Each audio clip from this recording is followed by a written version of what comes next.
9 বছরের অপেক্ষা, হাজারো মুহূর্ত আর অসংখ্য স্মৃতির পর অবশেষে এলো সেই দিন। প্রিয়তমা জর্জিনা রদ্রিগেজকে বিয়ের প্রস্তাব দিলেন ফুটবল তারকা ক্রিস্টিয়ানো রোনালদো। 2016 সালের শীতল বিকালে মাদ্রিদের এক গুচি শোরুমে শুরু হওয়া এই গল্প আজ বিয়ের দোরগোড়ায়। সেদিনের সূর্য অস্ত যেতে বসেছে। সাধারণ এক বিকেল, কিন্তু বদলে গেছে সবকিছু। যখন সানগ্লাস পরা রোনালদো ঢুকলেন শোরুমে, কাউন্টারের পেছনে দাঁড়িয়েছিলেন তরুণ বিক্রয়কর্মী জর্জিনা। প্রথম দেখায় খুব একটা কথা হয়নি, কিন্তু চোখের ভাষা বলে দিয়েছিল এখানে শুরু হতে যাচ্ছে এক নতুন গল্প। এরপর নানা অজুহাতে দেখা, লুকিয়ে রাখা সম্পর্ক আর ধীরে ধীরে একে অপরের জীবনের অবিচ্ছেদ্য অংশ হয়ে ওঠা।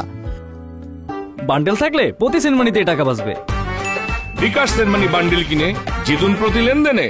2017 সালের জানুয়ারিতে ফিফা দ্য বেস্ট পুরস্কারে প্রথমবার প্রকাশ্যে একসঙ্গে দেখা যায় দুজনকে।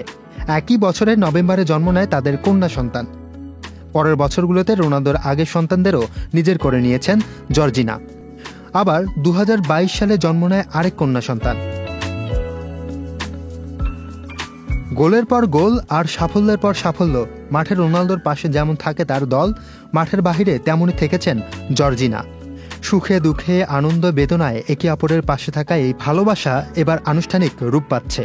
ইনস্টাগ্রামে হাতে হীরার আংটি ছবি দিয়ে জর্জিনা লিখেছেন, হ্যাঁ আমি রাজি, এই জীবনে আর প্রতিটি জন্মেও। কয়েকটি শব্দ, কিন্তু তাতে মিশে আছে 9 বছরের ভালোবাসা, শ্রদ্ধা আর অঙ্গীকার। Muin Tajdid, channel I.